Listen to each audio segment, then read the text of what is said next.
Olá, seja muito bem-vindo. Olha só quem divulgou o seu relatório mais fresquinho, a Petrobras, e mal divulgou o seu resultado. Olha o que aconteceu com as ações na Bolsa de Valores logo em seguida.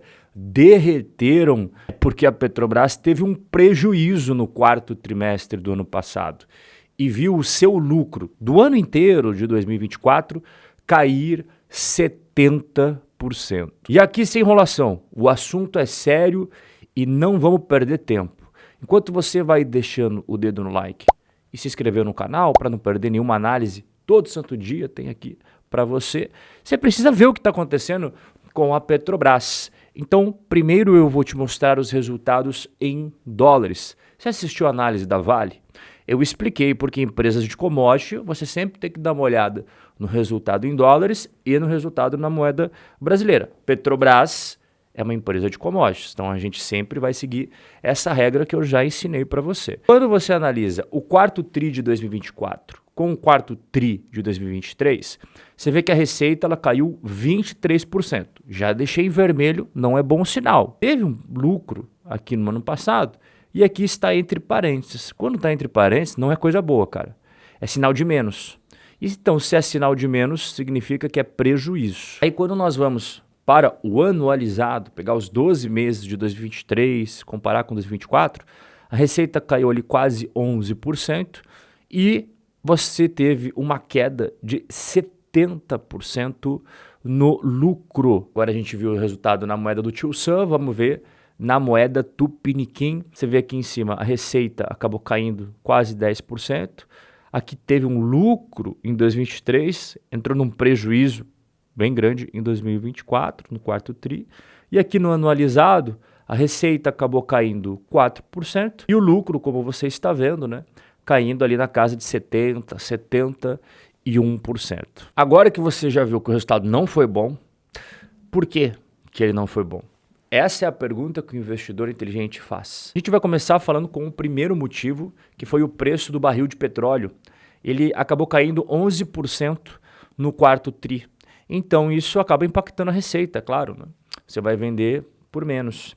E as margens nas operações de exploração e produção acabaram sendo menores. Então você tem a receita com a venda do petróleo e os custos de produção, né? Isso daqui, essa diferença é sempre a margem. Então, quando a receita, quando o barril de petróleo está grandão e os custos estão controladinhos, maravilha, margem gordinha. Mas quando cai o preço do barril de petróleo e os custos não caem na mesma proporção, a margem fica mais comprimida. Outro ponto foi a venda de combustíveis. Teve queda na demanda por diesel, queda na demanda por gasolina, impactado pelo aumento da mistura obrigatória de biodiesel e também pelo crescimento da importação de combustíveis mais baratos da Rússia. E outro ponto que acabou afetando foi o aumento da participação do etanol no mercado. Então as pessoas estão trocando a gasolina pelo etanol. Terceiro ponto aqui é um maior custo operacional e também as despesas com provisões. Então, a Petrobras teve um aumento das despesas operacionais, que inclui gastos com manutenção, descomissionamento de campos antigos, provisões para ações judiciais, e também teve o aumento dos custos de refino, e tudo isso somado acaba impactando negativamente a rentabilidade da empresa. Então, tudo isso que eu fui falando até agora é do operacional da Petrobras, que a gente chama no mercado de EBITDA. E quando a gente olha o EBITDA, ele acabou caindo quase 36%. E depois do resultado operacional, o que você tem? O impacto da variação cambial, as despesas com juros, tudo isso fez um estrago danado, viu? Começando com a variação cambial, a Petrobras sofreu fortes perdas com a desvalorização do real, porque ela tem dívida em dólar, né, meu querido? Aí, quando o dólar explode, como aconteceu ano passado, se prepara. Só no quarto TRI de 2024, mais de 31 bilhões de reais em variações monetárias e cambiais, impacto muito feroz. Mas não foi só o dólar, não. A Petrobras ela tem o seu dinheiro em caixa, que está em aplicações financeiras e rende juros, e tem a dívida que gera despesa com juros. Então a receita financeira ela teve uma queda. O que ela ganha de juros das aplicações caiu 13%. E o que ela gasta com juros subiu 21%. Então você percebe que teve um monte de coisa que culminou com esse resultado péssimo da Petrobras no quarto trimestre. Só que se você excluir essas coisas que a gente considera impactos extraordinários, quanto que seria o resultado da Petrobras? E essa é a pergunta mais importante do nosso bate-papo de hoje. A gente já viu que o prejuízo foi de 17 bilhões. Mas sem esses impactos extraordinários que eu descrevi um por um para você, quanto que seria o resultado? Seria um lucro de 17, quase 18 bilhões. Então, ela sairia de um prejuízo que ela teve de 17 bi e passaria a ter um lucro de 17, 18 bilhões. Isso tudo que a gente viu se chama demonstrativo de resultados. Mas o que faz a empresa respirar, viver o seu dia a dia, se chama fluxo de caixa. E aqui, além das explicações que eu trago para você, o que é o fluxo de caixa operacional, de investimentos, de financiamentos, eu trouxe os números. Então vamos começar aqui em cima. O ano de 2024, ele começou com disponibilidades, ou seja, o dinheiro que a Petrobras tinha em caixa, investimentos, de 86 bilhões 670 milhões de reais. Ok, então das atividades operacionais, o que é isso? As entradas e saídas de dinheiro do dia a dia das operações da empresa. Então, vendeu o petróleo, recebeu dos clientes, entrou dinheiro e também sai bastante dinheiro para você pagar salário de funcionário, comprar as coisas, pagar o aluguel e tudo está explicadinho aqui para você. Tudo isso daqui, entrada e saída de dinheiro, é o fluxo de caixa das atividades operacionais. Ele acabou sendo positivo em 204 bilhões de reais. Maravilha! Cara, é maravilhoso você ter um fluxo de caixa operacional assim. Só que não para por aqui a brincadeira, né? Agora a gente vai para investimentos, que é o que você está vendo aqui embaixo, ó, em amarelinho. Então aqui você tem também entradas e saídas de dinheiro. Ah, vendeu uma máquina, um equipamento, um terreno, entra dinheiro. Teve que comprar novas máquinas, teve que aumentar os seus investimentos em exploração, refino, pesquisa e desenvolvimento, vai sair o dinheiro. Então você veja que aqui saiu 72 bilhões de reais para o fluxo de caixa de investimentos. Ok, e agora a gente vai para o terceiro e último, que é o fluxo de caixa de financiamentos. Acompanha aqui embaixo, em amarelinho. Ó. Aqui quando entra dinheiro positivo, é quando a Petrobras empresta dinheiro dos bancos, emite debêntures, faz emissão de ações no mercado. E quando sai dinheiro, é quando ela está pagando os empréstimos. Ou também quando ela paga dividendos para os acionistas. E você percebe que ela pagou muita coisa aqui nos financiamentos, né? 180 bilhões negativo. Então você vê que o caixa no início do período ele foi de 86 bi e meio, ele finalizou o ano de 2024 com 50 bi. Olhando o resultado assim, o mais indicado não seria a Petrobras pagar o quanto de dividendos que ela anda pagando, que ainda assim é menor do que ela costuma pagar. Só que na situação atual eu vejo que dava para dar uma segurada. O cara pensa como um empresário. Se a empresa não teve o melhor dos anos, você vai ficar fazendo distribuições grandes de dividendos aí? Não, né? Você vai dar uma segurada. Só que quem que é o acionista principal da Petrobras? É o governo. Então como é que a Petrobras não vai distribuir os dividendos? O governo está precisando, está sedento de dinheiro.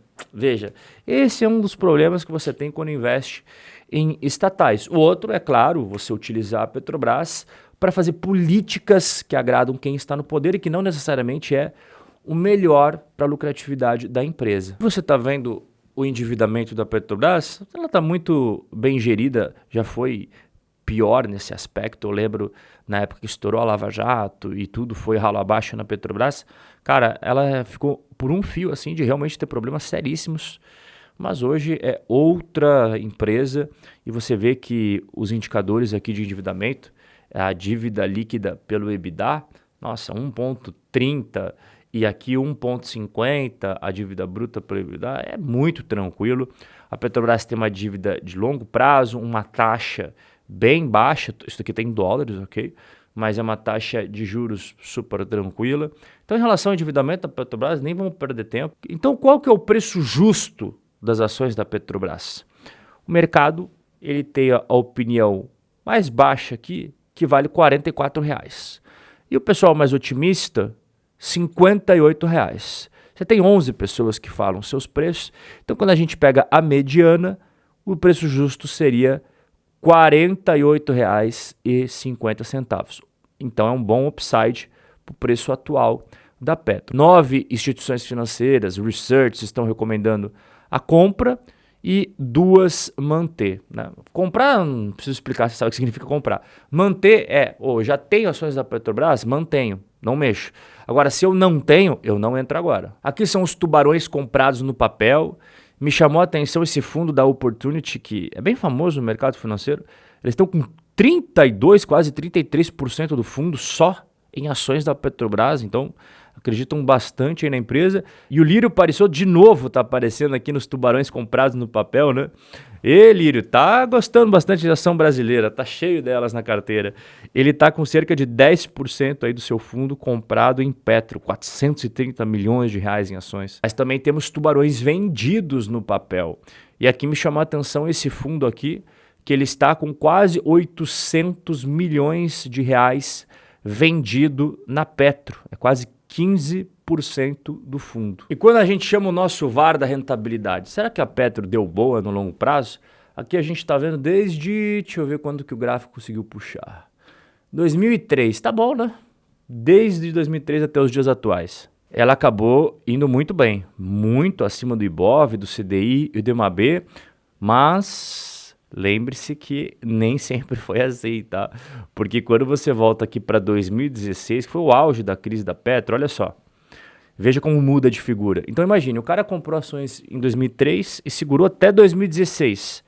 Essa seria a rentabilidade dele. Negativa. Mesmo com os dividendos, tudo que a Petro paga, esse seria o resultado. Então você veja que nem só de bons momentos vive o acionista da Petrobras. Tenha isso em mente, tá? Mas ó, desde 2003 até 2025, tá aqui o resultado. Vamos pegar nos últimos 5 anos? Olha aqui, ó. Nos últimos 5 anos ela se saiu muito bem. Legal. Pegar nos últimos 2 anos, ó, também, né? Último ano, aqui, no último ano, nos últimos 12 meses, ela está perdendo para o CDI, é verdade. Mas, poxa, muito bacana, né? Qual que é a conclusão final da análise? Prós e contras, vantagens e desvantagens? Então, para o setor de oil and gas, é claro que ela ganha o selo de qualidade. Mas a pergunta é, tem recomendação de compra aqui da nossa casa? Não, nós preferimos ficar de fora da Petrobras. Se você gosta do meu trabalho, se identifica com a minha filosofia de investimentos, primeiro link na descrição ou nos comentários fixados, a minha consultoria de investimento é para você. Você escolhe entre esses dois aqui, ó, e clica. Depois vai colocar o seu nome, e-mail e WhatsApp. O nosso bate-papo de hoje vai ficando por aqui.